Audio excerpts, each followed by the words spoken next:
우리 성경적인 역사관은 바로 직선적인 역사관이라고 말을 합니다. 그것은 뭐냐면은 바로 시작이 있으면 끝이 있다라고 하는 거예요. 그래서 우리가 성경을 통해서 알 수 있듯이 창세기, 창조하신 것을 보면 출발로 시작해서 종말, 요한계시를 통해서 종말에 대해서 알 수가 있습니다. 그래서 우리 기독교 역사관을 직선적인 역사관이다라고 이야기를 합니다. 근데 사실 우리가 이 사계절이 뚜렷한 우리 한국적인 계절, 이제 벌써 여름이 지나고 나면은 뭐가 와요? 가을이 오죠. 가을 지나고 나면 또 뭐가 와요?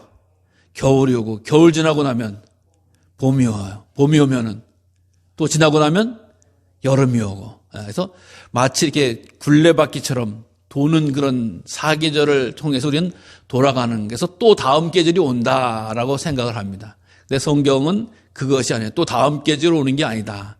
그래서 우리 기독교 역사관은 직선적인 그런 역사관이다라고 하는 것을 말하고 있습니다. 그래서 시작이 있으면 마지막 날을 위해서 선한 싸움 싸우면서 끝까지 달려가고 완주하는 성도의 삶을 살아야 될 줄로 믿습니다. 다음 생애가 있는 게 아니에요. 돌아오는 게 아니에요. 다른 걸로 바뀌는 게 아니라고 하는 것입니다. 이렇게 처음과 끝이 중요한 그런 내용을 통해서 보게 되어지는데, 오늘 사실 히브리서 13장의 말씀은 우리가 알다시피 히브리서의 마지막 장입니다. 처음이 1장이 출발장이라고 하면 마지막 장. 정말 중요한 장이라고도 할 수가 있지요. 히브리서는 특징이 있어요. 무슨 특징이냐? 누가 기록했는지 몰라요. 우리가 알다시피 복음서, 마태, 마가, 누가, 요한 기록하신 분을 따라서 그 복음서의 이름이 정해지기도 하고, 또 여러 가지 서신이 있어서 바울이 썼다 혹은 베드로가 썼다라고 하면서 그 서신에 대해서 이야기를 하기도 해요. 그런데 히브리서는 누가 썼는지를 몰라요. 누가 썼는지 모르지만 히브리서는 중요한 특징을 갖고 있는데, 바로 성경 전체적으로 봐서 우리가 볼 때는 뭐 다 똑같은 한글이고 글자인 것 같지만, 문장인 것 같지만, 원문을 통해서 보면은 성경학자들은 히브리서의 내용이 가장 탁월한 글솜씨를 가지고 계신 분이 쓰신 것이다 라고 말하고 있어요. 그러니까 우리가 알다시피 의사 누가가 쓴 누가복음과 사도행전도 상당히 중요하고 잘 쓴 글이라고 이야기도 할 수가 있고요. 여러 가지 우리가 알다시피 정말 천재적인 바울이라고 하는 분이 쓴 그 서신들도 중요하고, 또 요한과 같이 주님의 특별한 사랑을 받은 분도 있고, 또 요한계시록처럼 정말 특별한 계시를 받은 분도 있지만, 그 글 자체로 볼 때 가장 수준이 높고 가장 정확하고 표정이 가장 좋은 그런 내용을 바로 기록한 성신을 히브리서다라고 평가들을 합니다. 근데 평가를 할 때 우리가 히브리서에서 중요한 몇 가지 신앙적인 내용을 알 수가 있죠. 예수님을 바로 대제사장이다라고 하는 사실을 끊임없이 강조해 주고 있어요. 그리고 믿음의 사람들이 어떠한 사람들이 믿음의 사람이냐고 믿음의 장도 포함하고 있어요. 그래서 성경 전체를 압축하고 있는 듯한 그런 내용을 바로 이 히브리서를 통해서 우리는 배우게 됩니다. 그래서 시간이 나실 때 히브리서를 곰곰이 제가 드린 말씀을 생각하면서 한번 읽어보시기를 바랍니다. 그러면서 바로 히브리서 가운데서도 결론의 부분, 13장이라고 하는 부분이요. 출발의 부분이 있고 결론의 부분이 있다라고 하는 거예요. 결론의 부분에 대해서 앞에는 이론적으로 예수님이 어떠한 분이시다, 뭐 독생자다, 예수님이 대제사장이다, 뭐 쭉 말씀해주고 그 예수님을 믿는 사람들은 어떻게 살았다라고 하는 것을 쭉 기록해놓고 마지막에 그럼 예수 믿는 사람들은 어떻게 살아야 될 것인가? 어떻게 살아야 될까요? 여러분, 우리는 어떻게 살아야 돼요? 내 승질대로 살아야 돼요? 내가 배운 대로 살아야 돼요? 그냥 뭐 운명이냐고 살아야 돼요? 아니라고 하는 겁니다. 히브리서는 믿음의 자녀들은, 하나님의 백성들은 이렇게 살아야 된다라고 권면해 주고 있는 거예요. 알려주고 있는 거예요. 그래서 우리가 주의 말씀을 들어야 될 이유가 중요한 거예요. 내 마음대로, 내 생각대로, 내 배운 대로가 아니라 하나님의 말씀을 쫓아 살아가려고 하는 사람들, 이 사람들에게 다시금 권면해 주는 말씀이에요. 그래서 오늘 본문의 말씀을 통해서 우리 오늘날 우리 이 시대를 살아갈 때 내 믿음이, 내 마음이, 내 실질적인 실생활이 어떻게 되어야 되는가라고 하는 것을 통해서 함께 은혜를 나누기를 원합니다. 특별히 오늘 본문 말씀 가운데 제일 먼저 형제 사랑하기를 계속하라라고 말씀해 주고 있습니다. 형제라고 하면은 어떤 거죠? 피를 나눈 사람들이죠. 그래서 부모로부터 피를 나눠받아서 순서를 따라서 형제가 되어지는 것을 우리가 기본적으로 형제라고 이야기합니다. 형제 자매라고도 이야기하죠. 근데 성경은 그 폭을 좀 더 넓히잖아요. 어떻게 해요? 예수님을 믿는 사람들을 형제 자매로 부르기 시작했다라고 이야기합니다. 성경에 들어오면서 예수님 믿는 사람들을 맨 처음부터 뭐 직분을 부르는 것도 아니고 이름을 부르는 것도 아니고 형제님, 자매님 이렇게 하면서 부르는 거예요. 근데 오늘 본문에서도 그 사랑하는 것을 계속하라라고 말하고 있는 거예요. 여러분, 사랑은 한 번 하고 마는 것이 아닙니다. 사랑은 내가 빚진 것이 있으면 한 번 갚아야지라고 하는 빚을 갚는 거죠. 사랑은 언제까지? 주님 부르신 그날까지 끊임없이 계속하라라고 하는 거예요.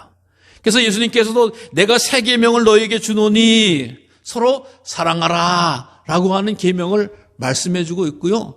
끊임없이 사랑하는 것을 권면해 주고 있다라고 하는 겁니다. 사랑하는 성도 여러분, 사랑은 한 번 하고 마는 것이 아니라 끊임없이 계속되어지는 것이 진실한 사랑인 줄로 믿습니다. 우리가 부모의 입장에서 자녀들을 사랑할 때 내가 얘 초등학교 때까지 사랑해야지, 장가 갈 때까지, 결혼하기 전까지 사랑해야지, 혹은 뭐 내가 언제까지 사랑해야지, 그렇지 않습니까? 끊임없이. 우리가 그래서 알다시피 90 먹은 부모님이 70 먹은 자녀에게 차조심하라 라고 하는 게 뭐예요? 사랑한다라고 하는 거예요. 끊임없이 사랑한다라고 하는 거예요. 우리 믿음의 자녀들도 주 안에서 사랑하기를 계속 하라라고 말씀해 주고 있는 거예요. 왜요? 사랑이 메마르면은 어떻게 됩니까? 내 영혼이 죽는 거예요. 내 심령이 죽은 거예요. 왜? 하나님의 사랑이 나와 함께하고 있음을 믿고 고백하는 자는 끊임없이 사랑이 베풀어지는 거예요. 사랑이 나오는 거예요. 하나님으로부터 끊어진 자는 사랑을 행하지 못하는 거예요. 하나님의 사랑이 뭔지를 모르는 거예요. 감당할 줄 없는 거예요.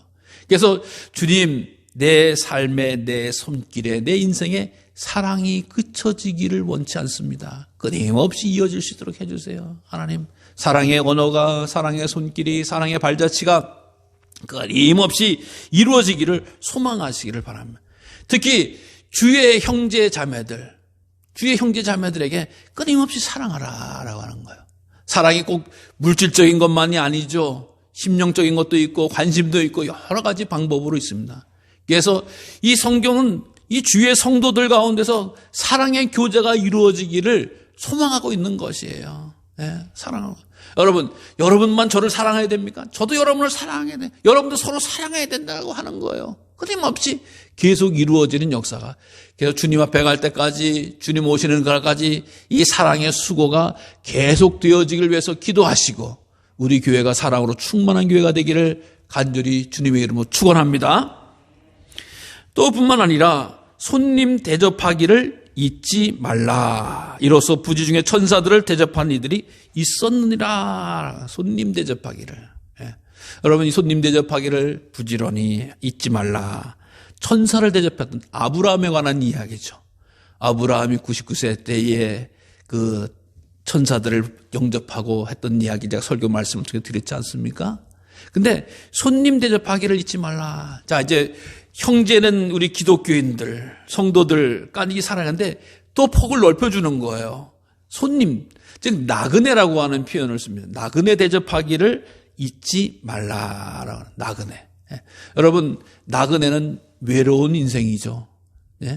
어디에든 머리 둘 곳도 없고 정처 없어요. 그래서 늘 아프고 서럽고 안타까운 사람들이 나그네입니다.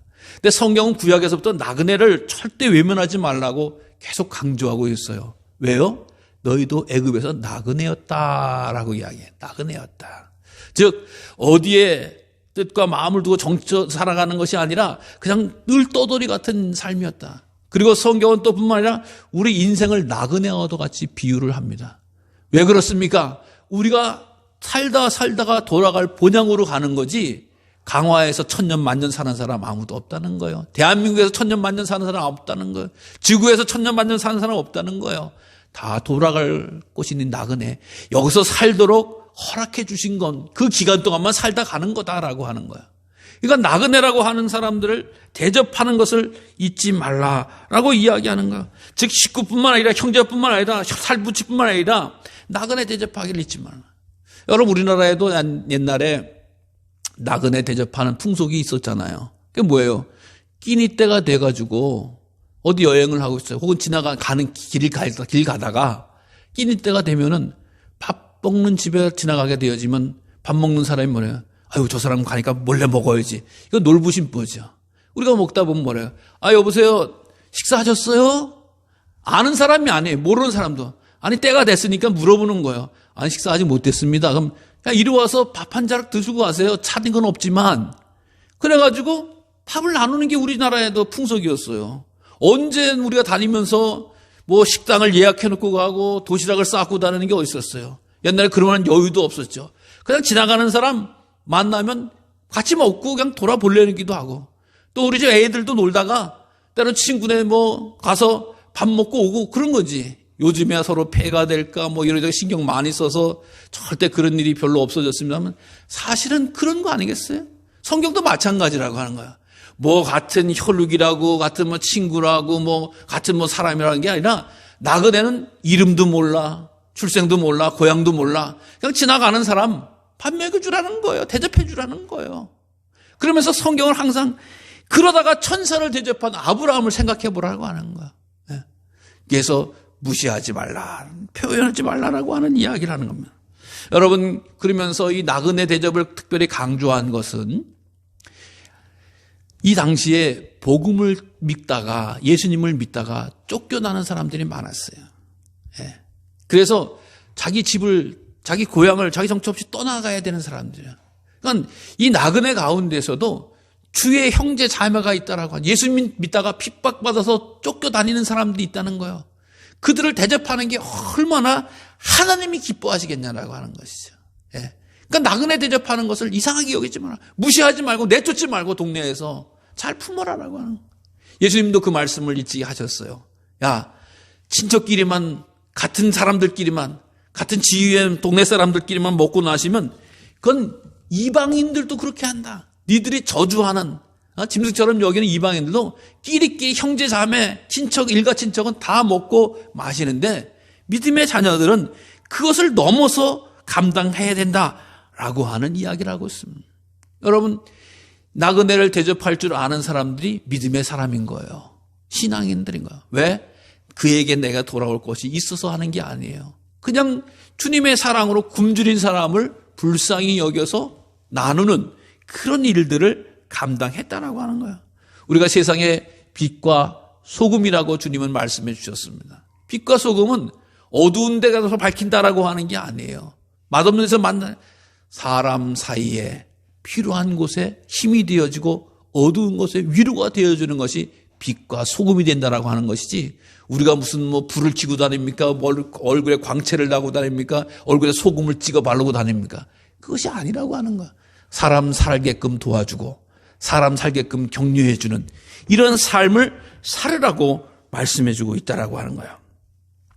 또 뿐만 아니라 너희도 함께 갇힌 것 같이 갇힌 자를 생각하고 너희도 몸을 가졌은즉 학대받는 자를 생각하라. 자, 맨 처음에는 형제들을 사랑하라. 그 다음에 나그네를 사랑하라. 자유는 왔다. 근데 이제는 갇혀있는 자들까지도, 심리에서 죄를 져서 갇혀있는, 옥에 있는 사람들까지도 챙겨보아라 라고 하는 이야기를 합니다. 여러분, 예수님도 마찬가지였죠. 성경을 통해서도 줄인 자, 목마른 자, 나그네 자, 헐벗은 자, 병든 자, 감옥에 갇힌 자들 다 돌봐야 된다라고 이야기를 합니다. 사실 이 당시에는 감옥에 갇히면 우리식으로 이야기해서 감옥에서 밥을 제대로 주는 게 아니에요. 감옥에서 거의 살똥말똥하게만 주는 거야. 그래서 외부에서 음식을 갖다 주지 않으면 그 감옥에 있는 사람들은 거의 굶어 죽게 되는 거야. 감옥에 있는 사람들을 삼시세때 제대로 차려서 주면 그게 감옥입니까? 호텔이지. 그게 아니라. 특히 2000년 전에 감옥은 말로도 할 수 없는 거예요. 화장실이 제대로 되어 있습니까? 식사를 제대로 줍니까? 그러니까 감옥 간다라고 하는 너무나 힘든 거예요. 근데 감옥에 가는 게, 갇힌 자가 된 것이 물론 죄를 지어서도 갑니다. 근데 당시 상황을 놓고 보면 예수 믿다가 감옥 가는 일이 많았던 거예요. 예수 믿다가. 믿음의 생활을 한다는. 그러니까 그들에게도 찾아서 돌봐줘야 된다라고 하는 거예요. 여러분, 그 풍속이 초대교회를 통해서 우리가 알 수가 있어요. 감옥 안 가본 사람이 있습니까? 성경을 통해서 보면. 바울도 빌립보 감옥에 갔어요. 베드로도 예루살렘 감옥에 갔어요. 예? 또 요한도 감옥에서 글을 썼어요. 이 감옥에 가 있는 거, 믿음 생활하다가 감옥 가는 거예요. 그런 사람들을 돌봐주는 것. 그리고 아무도 돌보지 못하는 사람을 돌봐줘야 된다라고 하는 것을 말하고 있는 것이지요. 그래서 학대받는 자들을 생각하라라고 하는 거예요. 베드로가 그 감옥에 갔을 때 믿음의 사람들이 도망가지 아니하고 베드로를 위해서, 구주를 위해서 기도했다라고 하는 것은 베드로에게 감옥 생활을, 세리 요한도 마찬가지죠. 감옥에 있다가 처형을 당하는 이런 비극을 겪은 거 아니겠습니까?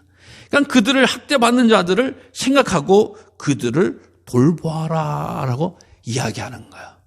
그러니까 이 사랑의 범위가 점점 넓어지는 것이 믿음의 사람, 신앙의 사람들이 행해야 될 일이다라고 오늘 히브리서 기자는 우리에게 알려주고 있습니다. 대사회적으로 그렇게만 사느냐라고 하는 것이 아니라 또 다른 말씀을 더 이어서 합니다. 모든 사람은 결혼을 귀히 여겨라. 결혼을 귀히, 가정을 소중하게 여겨라라고 하는. 침소를 더럽히지 말라. 음행하거나 행음하지 말라. 정결한 삶을 살아야라라고 하는 것을 말하고 있습니다. 여긴 왜 그러냐? 결혼이라고 하는 신비는 하나님께서 역사하셔야지만이 된다라고 하는. 우리가 이야기처럼 두 남녀가 좋아해서 결혼을 하는 것 같지만 그 사람을 예비하고 준비시키고 만나게 해주신 분은 하나님이십니다라고 하는 것이 성경적인 믿음이에요. 예. 성경적인 믿음은 그냥 남자가 여자가 좋아서 만난 게 아니라 하나님이 만나게 해주셨다라고 하는 거예요. 그래서 성경을 통해서 우리가 고백하고 인정하기를 남편은 남편대로 해야 되고 아내는 아내대로 감당해야 될 일이 있다라고 하는 것을 말씀해주고 있고, 그 두 부부가 하나 되어졌을 때 하나님이 기뻐하셔서 그들을 태문을 열어주시고 자녀들을 통해서 백성을 만들고 나라를 만들고 민족을 만들어서 온 세계 열방이 하나님을 찬양하도록 하기 위해서 하나님은 결혼의 제도를 허락해 주신 거예요. 이게 하나님의 뜻이라고 하는 겁니다. 그래서 그렇게 아름다운 결혼 생활, 신비로운 결혼 생활, 또 거룩한 성생활을 아름다운 부부간의 아름다운 그런 비밀스러운 일들을 감당하라라고 하는 것인데 그것이 더럽혀진 일이 있었다라고. 여러분, 기독교는 항상 어디든지 이 결혼의 신비를 강조하잖아요. 또 거룩한 생활, 남편의 도리, 아내의 도리에 대해서 가르쳐줍니다. 근데 그 당시에 사회는 어떻게 했어요? 이게 무너진 사회예요. 무너진 사회예요. 밖에 나가면은 얼마든지 음행과 행음과 간음이 이루어지는 그런 사회였단 말이죠. 근데 그것이 죄라고 여겨지질 않았어요. 근데 성경은 그것이 죄니까 끊어야 된다. 그 죄를 하나님이 반드시 심판하신다라고 하는 것을 오늘도 말씀해 준 거예요. 그러니까 가정을 지켜야 된다라고 하는 거예요. 우리가 알다시피 가정의 소중함은 두말하면 잔소리 아닙니까? 예. 그래서 우리 초창기의 한국 기독교 역사를 통해서 보더라도 예수 믿게 되어졌을 때 어떻게 되어졌어요? 첩시를 끊었다라고 이야기하는 거예요. 우리나라도 당연히 첩을 두는 것이 돈 있는 사람의 능력 있는 사람의 표현처럼 나타났어요. 근데 예수님을 믿고 나니까 이게 아니구나. 하나님 배필로 한 여인을 주셨구나. 라고 해서 첩시를 끊게 되어지고 돌려보내고 좋은 삶을 살 수 있도록 배려해 주는 것이지. 그러니까 성경을 통해서 가정을 지키고 자녀를 지키고 서로 사랑해야 된다라고 하는 것이 너무나 명확한 일이라고. 여러분, 모든 사회의 건강함은 건강한 가정으로부터 나오는 거 아니겠습니까? 그래서 건강한 가정을 위해서 정말 진실하게 살아갈 수 있는 그런 믿음의 역사를 나타내주고 있다라고 하는 것입니다. 그래서 당시의 모든 사람들이 결혼을 험하게 생각하고 부가치하게 생각하고 아무렇지도 않게 생각하는 이때에 성경은 말씀하지만 가정을 지켜야 된다. 가정에서 아름다운 생활을 해야 된다라고 하는 것을 끊임없이 알려주고 있다라고 하는 것입니다.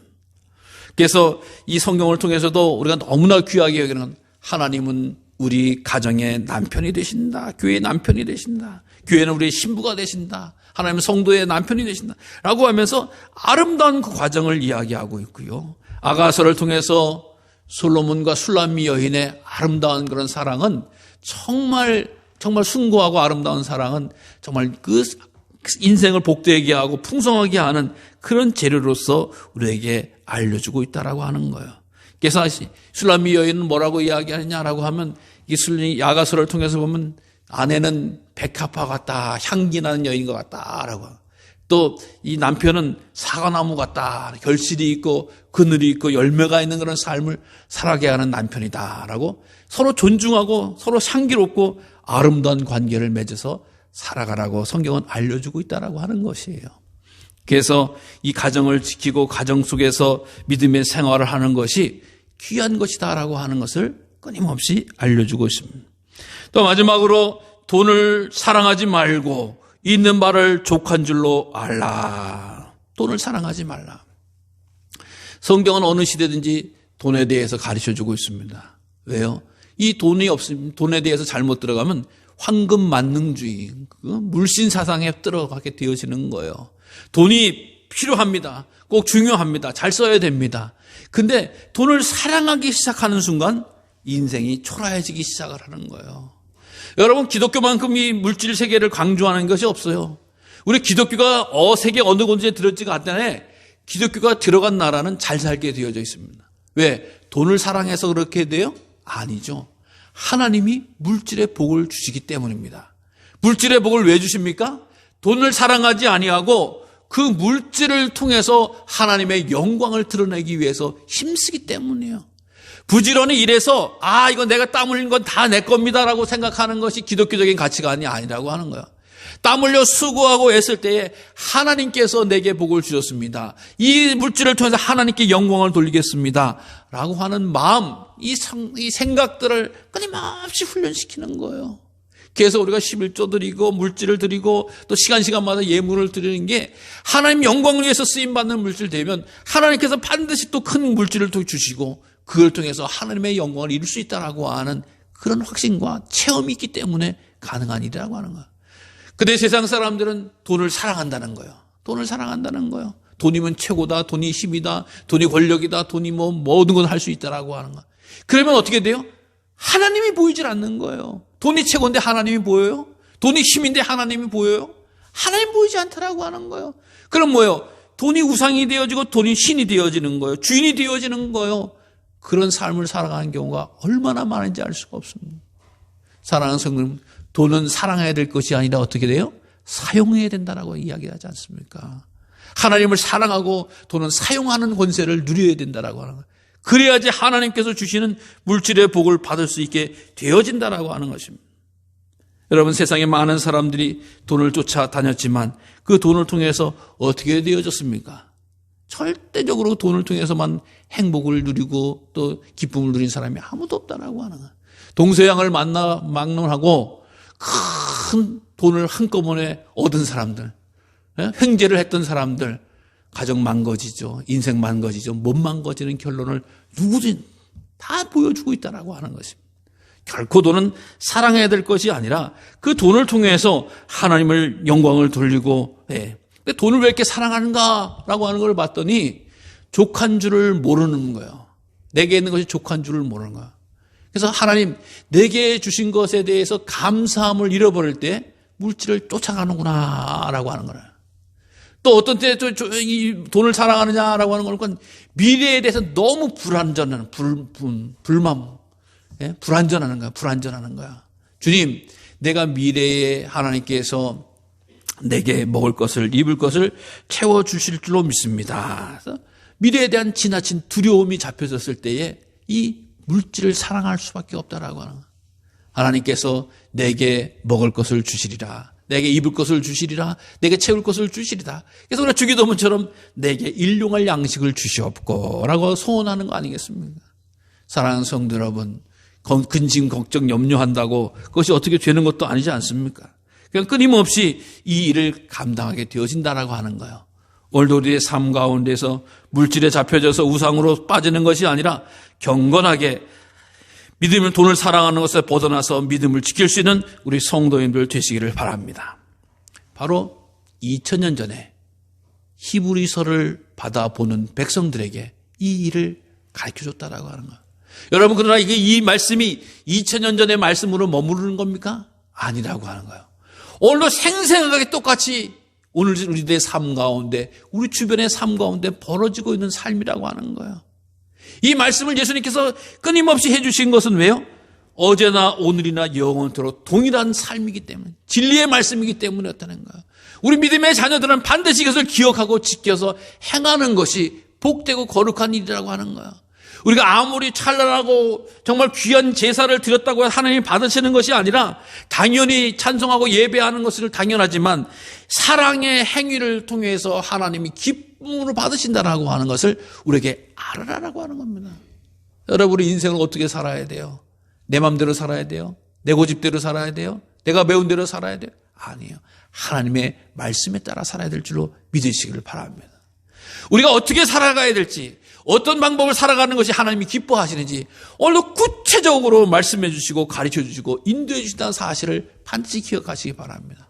그래서 성경을 통해서 진리를 발견하게 되는 거예요. 나의 갈 길을 찾게 되어지는 거예요.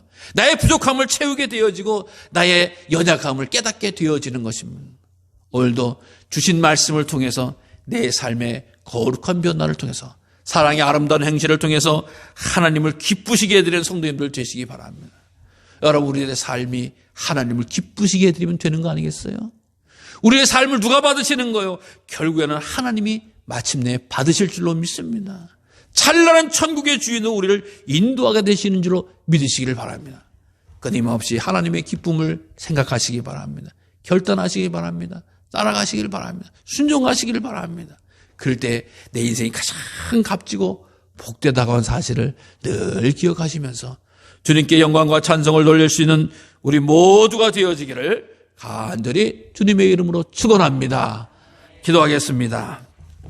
복의 근원이 되시